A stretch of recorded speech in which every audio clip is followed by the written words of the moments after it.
എല്ലാവർക്കും വരമ്പിന്റെ പുതിയൊരു വീഡിയോയിലേക്ക് സ്വാഗതം. ഇന്നത്തെ നമ്മുടെ യാത്ര കോട്ടയം ജില്ലയിലെ പ്രശസ്തമായ കുറവിലങ്ങാട് പള്ളിയിലേക്കാണ്.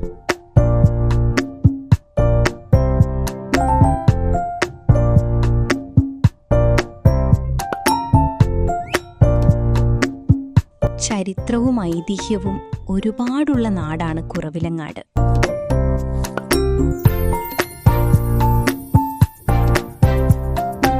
പ്രത്യേകിച്ചും ക്രിസ്തുമത വിശ്വാസികൾക്കിടയിൽ പ്രത്യേക സ്ഥാനം തന്നെ ഈ നാടിനുണ്ട്.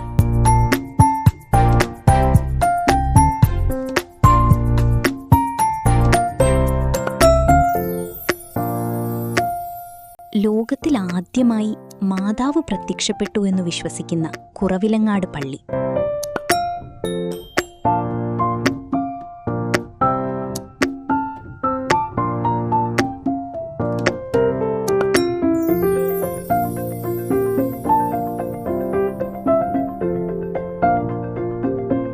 കേരളത്തിലെ ക്രൈസ്തവ വിശ്വാസികളുടെ പ്രധാന തീർത്ഥാടന കേന്ദ്രങ്ങളിലൊന്നായ കുറവിലങ്ങാട് മാർത്തമറിയം പള്ളിയുടെ വിശേഷങ്ങൾ.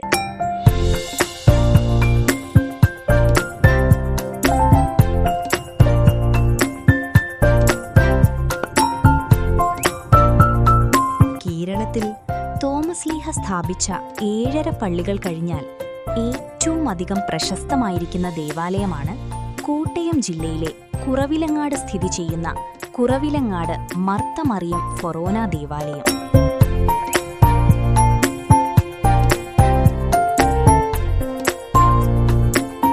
കേരളത്തിലെ അറിയപ്പെടുന്ന മരിയൻ തീർത്ഥാടന കേന്ദ്രം കൂടിയാണ് ഈ ദേവാലയം.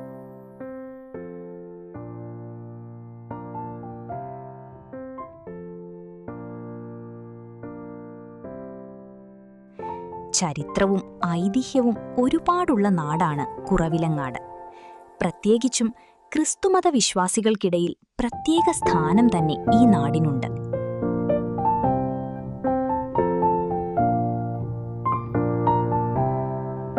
ഒറ്റ മതിൽക്കെട്ടിനുള്ളിൽ കാണുന്ന 3 ദേവാലയങ്ങളാണ് ഇതിന്റെ മറ്റൊരു പ്രത്യേകത.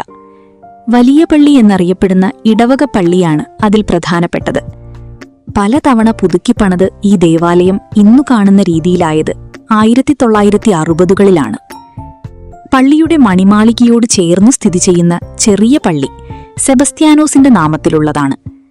അടുത്തത് യൗസേപ്പിന്റെ നാമത്തിലുള്ള ഒരു ചെറിയ കപ്പേളയാണ്. കുറവിലങ്ങാട് പള്ള എന്ന് കേൾക്കുമ്പോൾ വിശ്വാസികൾക്ക് ആദ്യം ഓർമ്മ വരിക ഇവിടത്തെ 3 നോമ്പ് തിരുനാൾ തന്നെയാണ്. ലക്ഷക്കണക്കിന് വിശ്വാസികളാണ് തിരുനാളിനായി കേരളത്തിന്റെ വിവിധ ഭാഗങ്ങളിൽ നിന്നും ഇവിടെ എത്തുന്നത്. കപ്പൽ യാത്രക്കാരുടെ സുരക്ഷയ്ക്കായി ആചരിക്കുന്ന ഈ നോയമ്പ് കേരളത്തിലെ അത്യപൂർവം ദേവാലയങ്ങളിൽ മാത്രമേ ആഘോഷിക്കാറുള്ളൂ. 3 നോമ്പ് തിരുനാളിന്റെ ഭാഗമായി ആചരിക്കുന്നതാണ് പ്രസിദ്ധമായ കപ്പലോട്ടം. തിരുനാളിന്റെ 2ാമത്തെ ദിവസമാണ് പ്രസിദ്ധമായ കപ്പൽ പ്രദക്ഷിണം നടക്കുക. അലങ്കരിച്ച ചെറിയ ഒരു കപ്പൽ എടുത്തുയർത്തി പള്ളിക്ക് ചുറ്റും 3 പ്രാവശ്യം പ്രദക്ഷിണം ചെയ്യുന്നതാണിത്.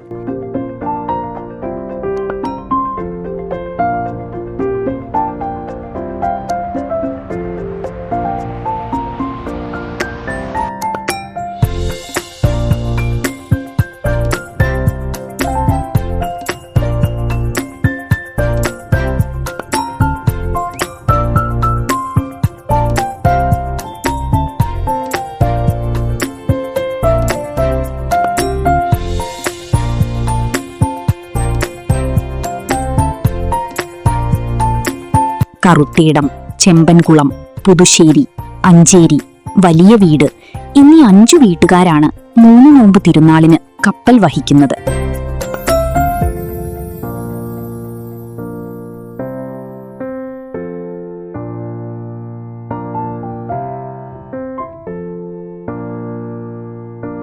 ബുദ്ധമത സ്വാധീനം നിർമ്മാണത്തിൽ പ്രകടമാകുന്ന ഇവിടുത്തെ കൽക്കുരിശ് ഏറെ പ്രശസ്തമാണ്. കേരളത്തിലെ ഒറ്റക്കല്ലിൽ തീർത്ത ഏറ്റവും വലിയ കൽക്കുരിശാണിത്. AD 1575 നിർമ്മാണം പൂർത്തിയാക്കിയതെന്ന് കരുതുന്ന ഈ കൽക്കുരിശിന് മാത്രം 48 അടി ഉയരമുണ്ട്. ഇതിന്റെ കരിങ്കൽ തറയിൽ യേശുവിന്റെ ശരീരം വഹിച്ചുകൊണ്ടുള്ള കുരിശും പെലിക്കൻ പക്ഷിയെയും മുന്തിരിക്കുലകളെയും കൊത്തിവെച്ചിട്ടുണ്ട്. ചുറ്റുവിളക്ക് കത്തിക്കുന്നതാണ് ഇവിടുത്തെ പ്രധാന നേർച്ച.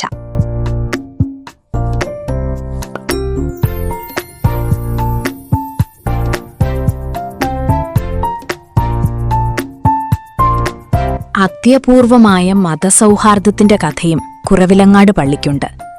പണ്ടുകാലങ്ങളിൽ ഏറ്റുമാനൂർ മഹാദേവ ക്ഷേത്രത്തിൽ നിന്നും ഇവിടുത്തെ 3 നോമ്പ് തിരുനാളിന് ആനയെ പ്രദക്ഷിണത്തിനയക്കുകയും ക്ഷേത്രത്തിലെ ഉത്സവ സമയത്ത് പള്ളിയുടെ മുത്തുകുടകൾ അവിടേക്ക് നൽകുകയും ചെയ്യുമായിരുന്നുവത്രേ.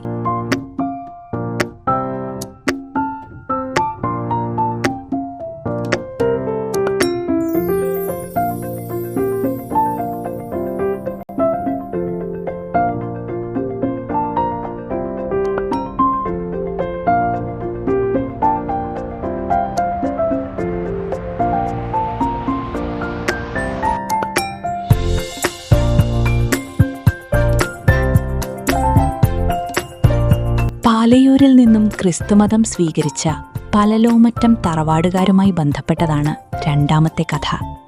കുര്യനാടായിരുന്നു അത്രേ ഇവർ താമസിച്ചിരുന്നത്. ഒരു വേനലിൽ മഴ പെയ്യുവാൻ തുടങ്ങിയപ്പോൾ ഇവിടത്തെ കാരണവർ പാച്ചോർ നേർച്ചയുമായി തന്റെ ഇടവക പള്ളിയായ കടുത്തുരുത്തിയിലേക്ക് പോയി. പോകുന്ന വഴി മാതാവ് പ്രത്യക്ഷപ്പെടുകയും കാലിമേയ്ക്കുന്ന കുട്ടികൾക്ക് ആ പാച്ചോർ നൽകണമെന്ന് ആവശ്യപ്പെടുകയും ചെയ്തു. അതനുസരിച്ചാൽ ആഗ്രഹങ്ങൾ സാധിക്കുമെന്നും പറഞ്ഞു. അങ്ങനെ വന്നാൽ താൻ കാണിച്ചു തരുന്ന സ്ഥലത്ത് പള്ളി നിർമ്മിക്കണമെന്നും അതിനടയാളമായി ഉറവ കാണിച്ചു കൊടുക്കുകയും ചെയ്തു മാതാവ്. അതിനുശേഷമാണ് ഈ പള്ളി ഇവിടെ നിർമ്മിച്ചതെന്നാണ് മറ്റൊരു വിശ്വാസം.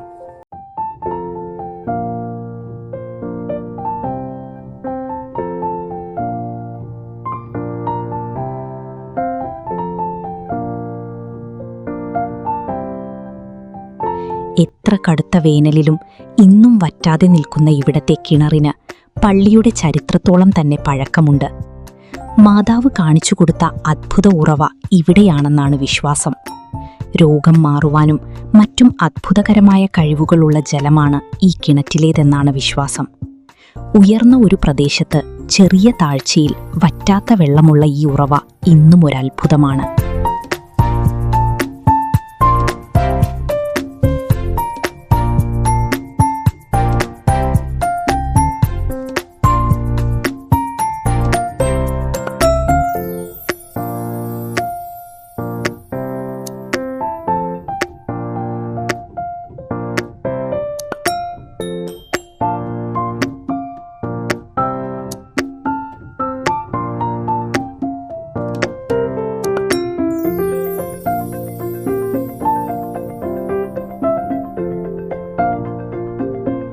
കുറവിലങ്ങാട് ചെറിയ പള്ളിയുടെ തെക്കുവശത്തായാണ് പ്രശസ്തമായ മണിമാളിക സ്ഥിതി ചെയ്യുന്നത്. 1910 നിർമ്മിച്ച ഈ മണിമാളികയിൽ 3 കൂറ്റൻ മണികളാണുള്ളത്. 1911 ജർമ്മനിയിലെ ഹാംബർഗിൽ നിന്നുമാണ് ഈ മണികൾ ഇവിടെ എത്തിച്ചത്. 4 മണികളാണ് കൊണ്ടുവന്നിരുന്നതെങ്കിലും അതിലൊന്ന് യാത്രക്കിടെ കടലിൽ നഷ്ടപ്പെട്ടു എന്നാണ് പറയപ്പെടുന്നത്. ഈ മണികൾ സപ്തസ്വരങ്ങൾ വായിക്കും എന്നും ഒരു വിശ്വാസമുണ്ട്.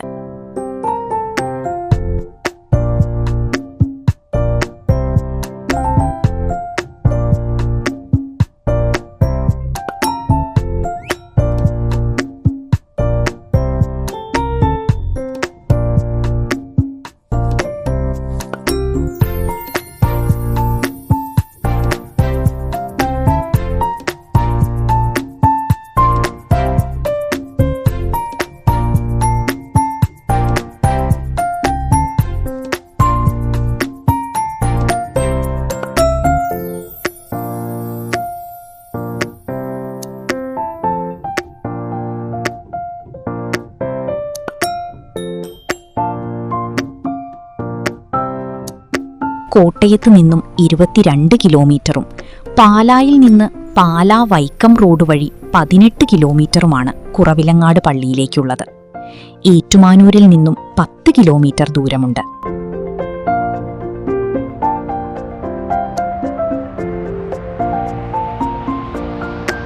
ഇന്നത്തെ വീഡിയോ ഇവിടെ അവസാനിക്കുന്നു.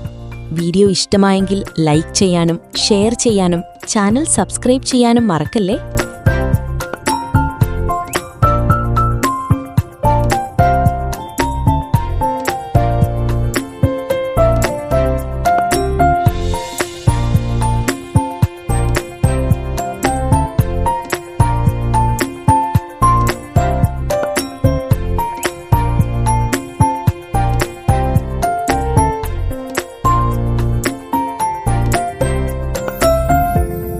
വരമ്പിന്റെ പുതിയ ഒരു വീഡിയോയുമായി വീണ്ടും കാണാം.